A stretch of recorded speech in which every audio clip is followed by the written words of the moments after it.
Cha-ching! Atticus hasn't recorded in a while. Y'all haven't heard that in a while. Welcome back to another video. I'm Super Dan the Shoe Man. I got another video for you today. I got another word from our sponsor for you here today. And before we get any further into any of these shoes, that's what we're going for. The word from our sponsor, Atticus. Who's our sponsor? Jesus. Is he your sponsor? Yeah. Yeah. He had to think about it for a second because he didn't really know what I was asking him because I've never asked him anything like before. And then he goes, yeah. Great. All right. So this is actually part 2 of a similar series, or I guess of a series that I started in the Nigel Sylvester Jordan 1 Low OG. Keep doing this. Better with time. And this is part 2 of it. I thought that I had already done this when I was making that video, prepping for that video. I'm prepping for this one too. And I was like, I've already done this, but this is just stuff that God talked to me about a couple weeks ago. I think from after our youth group Sunday night message from our youth pastor Kale. Oh man, they're yelling out there. From our youth pastor Kale. I love listening to Kale preach. It's just always something great, a great word. But this is what I put together a little bit afterwards just for the middle schoolers that I was talking to. And this is Matthew chapter 14, really starting in verse 22, but I'm going to start in 24 to skip a little bit of the backstory. But meanwhile, the disciples were in trouble far away from land. They were in a boat. And they were fighting heavy waves. Strong wind had risen. They were fighting heavy waves. About 3 o'clock in the morning, Jesus came toward them walking on water. Jesus was walking on water. And when we think about walking on the water, really all we think about is Jesus. Like, you don't normally think about this next part. At least I don't normally think about it. And I think people don't normally think about it. But we're going to talk about it right now. When the disciples saw him walking on water, they were terrified. Oh my gosh, it's a ghost, they cried out. But Jesus spoke to them at once. He said, don't be afraid. He said, take courage, I'm here. Then Peter called to him, Lord, if it's really you, tell me to come to you walking on the water. Yes, come, Jesus said. So Peter went out over the side of the boat and walked on the water toward Jesus. But when he saw the strong and walked on the water toward Jesus, Peter was walking on water, not just Jesus. But when he saw the strong wind and the waves, it's not like that wasn't there before. But when he saw the strong wind and the waves, it's not like he didn't see it before he started walking. He was terrified and he began to sing. Save me, O Lord, he shouted. Jesus immediately reached out and grabbed him. You have so little faith, Jesus said. Why did you doubt me? When he climbed back into the boat, the wind stopped, and then the disciples worshipped him. You really are the Son of God, they exclaimed. All right, but the important part here is that Peter said, call out for me to come to you and let me walk on water too. Jesus said, yes, come. Peter got out and started walking on water. And then instead, and this is the way I picture this, and I think some of the other apostles, so Mark, Luke, or John, give a little bit of a different account, but again, it's just different perspectives of the same thing. And I heard something great about this today from some podcaster, some secular podcaster, and he was talking with somebody about it, and it's like, oh, okay, I get it. So they don't necessarily contradict each other, but two sports writers can watch the same game. It's the same team won. There was the same outcome of the game, but they can have different perspectives and talk a little bit about it. Talk about it a little bit differently. Like one would say Gibran was trash, and the other one would say Gibran played poorly. That's two different perspectives, but they're saying the same thing, that the Lakers lost. All right, but he gets out of the boat, and the way I see it is he's looking at Jesus right after Jesus said, come to me. And then it says, but then he saw the strong wind and the waves, and he was terrified, and he began to sing. So he started to walk out, and I'm staring at Atticus right now. He started to walk out, he's looking at Jesus, and then even though he knew that there was strong wind and waves, it says there was strong wind and waves, and they were already in trouble because they were in the boat. He knew it was there. He had seen it before, but he started walking on water, concentrating on Jesus, and then he looked down. He stopped concentrating on Jesus, and he looked at what was going on around him, the storm that was going on around him, and it began to sink. Just like last video, David could see that there was so much going against him. People were talking bad about him and everything else that was going on in his life, and he had to Selah. He had to take a moment and refocus on Jesus. This is the exact same thing. When Peter was focused on Jesus, he would rise above everything that was going on around him, and things just fit into place. And there's another, you know what, I'm going to save this for the next one. So anytime you feel like you're troubled by things that are going on around you, Focus back on Jesus, and you'll rise above that thing. Everything else, the storm that's going on around you, and you can walk all over the water. Boom. All right. We're into a shoe. This is a second chance shoe. A better late than never shoe. I don't know what's going in the thumbnail exactly, but it's probably going to be something like better late than never, because I missed out on these on the first release. I did kind of want them. I will most likely keep these, and I missed out on them on the first release, and it's like, man, I missed out. And then they come up on a restock, and I hit. I think Anish hit these, so there's one connection to work. Anish hit on these. Thanks a lot, Anish. And one of my squad from work, I said, hey, these shoes are dropping. Can you go for them for me? And I think I probably had 5 other accounts in, and his is the one that hit. Again, he also got me these. So that's why these were not in the box, because he takes them out of the box to look at them. Hey, he did me the favor to get them. He could take them out of the box to look at them. They were also sitting on my desk at work, and some people that walk by, like, I mean, they know I like shoes. A lot of them do, but they're like, hey, what do you got there? And then they looked at them too.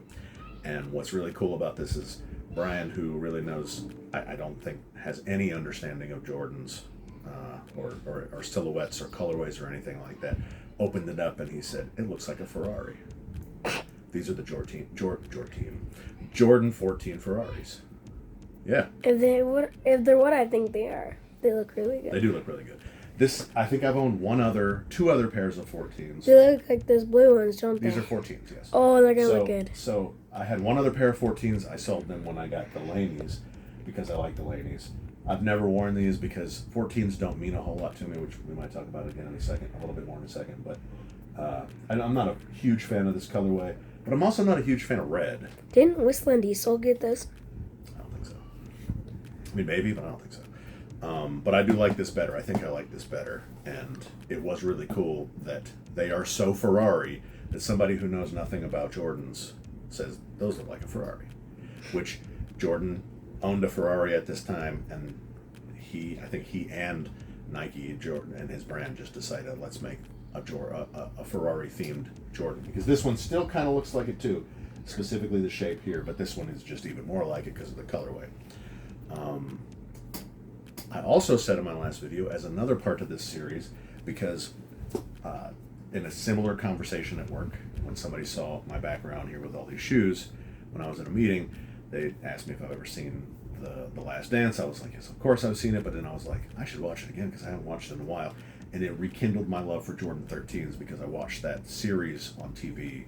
Oh, and I watched every bit of it.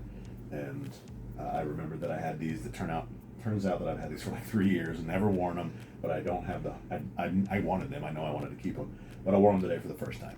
And man, it's just like after seeing him play in them again in the games that I watched when I was a kid, was like, I gotta wear those. What I also noticed, and that I Googled afterwards a little bit more research, is that the final, at least the final game, but maybe others, but definitely the final game of that series in '98, he was wearing Jordan 14s. That was his last season. I stopped caring much about basketball, and I definitely stopped caring anything about the Jordan 14, the 15, the 16, and so on, because Michael wasn't playing anymore. But he did actually wear a Jordan 14, and I guess they call it the playoff, and it's colored much more like this, and he wore it in that last game. So the 14 silhouette was game worn, but not many games, and definitely not this colorway, and I don't think this was a OG colorway anyway. This colorway is the Air Jordan 14 Retro Challenge Red and Black. And I'm ready to look at them, and I'm sure y'all are ready to look at them too, and let me quit talking. And several people at work looked at them too. So this is a retro of this colorway. So this colorway has been made before, and I have seen those in person, but I haven't seen this one yet in person. That's a lot of carbon. Yes, a lot of carbon fiber. That one doesn't have any carbon fiber, which is another nod to Ferrari. But obviously the red colorway, Ferrari red, and the yellow emblem here just makes it look like a Ferrari. Personally, and I didn't actually research this, probably should have, that pair of Jordan 14s that he wore in the game, were they lows or highs? Thinking back to seeing them in in the Last Dance, I feel like they were probably lows. And I feel like I like lows better, the look of lows better anyway. I don't know, but let's take a look at these. lots of suede, and I smell zero glue. That's kind of crazy. It smells zero glue. But I don't really smell a whole lot of leather either because it's probably not real suede. I do want to see the insole with these. Oh, that's cool. Reverie. What is this one?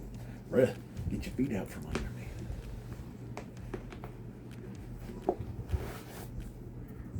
Reverie. Okay. Is that blue too? It is. These things have the exact same insole. Again, this is at most my second pair of 14s. I can't remember what my other pair was, but I do think I had another pair.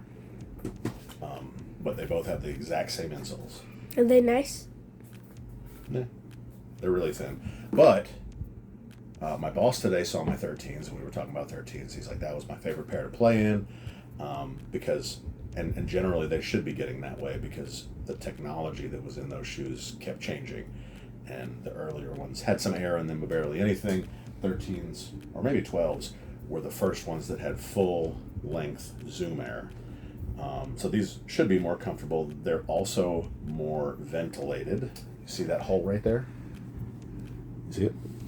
That's got a mesh behind it, and I can see the light coming through on this side. So it's ventilated in a way that actually should let some air come through. And that's important, especially important when you're actually playing basketball. But still also nice to have, even if you're just wearing them casually. So we get some chrome-ish Flick colors. it. Huh? It doesn't have.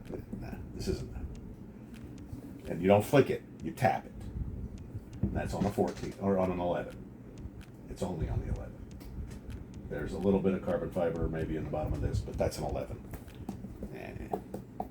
Doesn't matter. But I do like these, and I'm probably going to keep these. Get rid of the Laneys, and this will be my only pair of 14s because there's not a whole lot of love for 14. What? The red and white ones? This? Get rid of those and put those there. No. Like, don't get rid of them, just...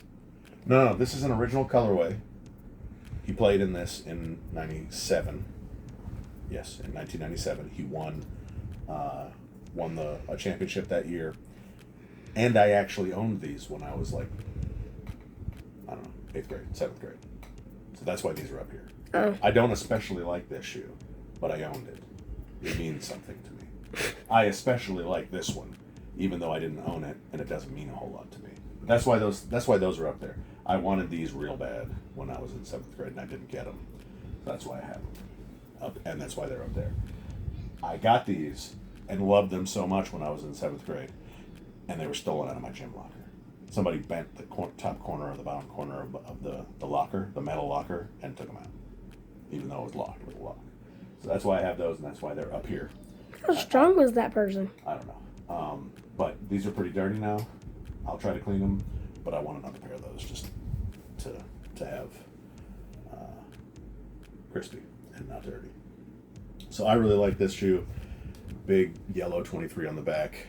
I like the way that this looks. I think the 12 has a good look from the back too, but this might beat that. Definitely might beat that.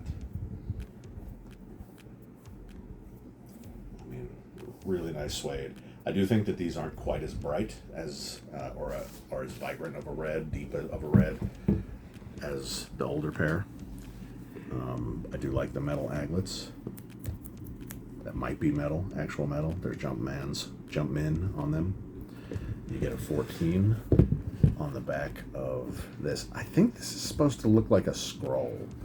Like, you roll it up like a scroll, maybe. I don't know. But this is, it's the pull tab, which is nice, but I don't know. These also look like they're going to be very comfortable, and like I said, they do have better tech in them than the earlier ones, so they should be comfortable to wear. Overall, nice shoe. I don't wear this much red, do I? I don't know that I'm going to wear these, but I think this is the 14, at least that is really the only 14 that's released in the last 5-6 years that I really want in my collection. Something might come out that's better, and if I haven't worn these, I'll sell these and keep those if I get them. But until then, the Ferrari it is. Ferrari it is. Would you wear these if you had them? Yes. Why? Why are they so cool? They're Ferrari. They're Ferrari. The red? The yellow? I usually don't Carbon like. fiber? I usually don't like red, but these look good. You like red. So what is it about it? Is it the red that you like? Is it the yellow that you like? Is it the carbon fiber? Everything. Everything. Okay. You heard it from Atticus himself. Yep. A little bit of extra glue there. Don't love seeing that, but it is what it is. So, tell your grandma about the Jordan 14 Ferrari that it re-released just recently. Actually, re-retroed and then re-released just recently in August of 2025, and it hasn't come out for years. And smash the like button if you like the Jordan Red Ferrari, or even if you don't. Tell me what you think about the Ferrari. Should I really get rid of the Laney and keep this one instead, in addition to the fact that I'm probably not going to wear this shoe? And tell me what you think about Peter walking on water. And tell your grandma about Peter walking on water. Wait, your grandma might already know. You can still tell her about it. Yeah. I'm sure, especially if she already knows, she'd love to hear it from you. I'll see y'all next time. You're so pretty. Say bye. Choose.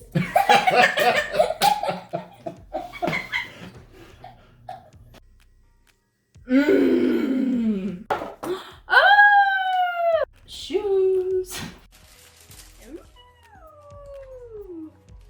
And I like shoes. Fire! It's so cute. Wow. What's that? Jordan 3 Black Cement.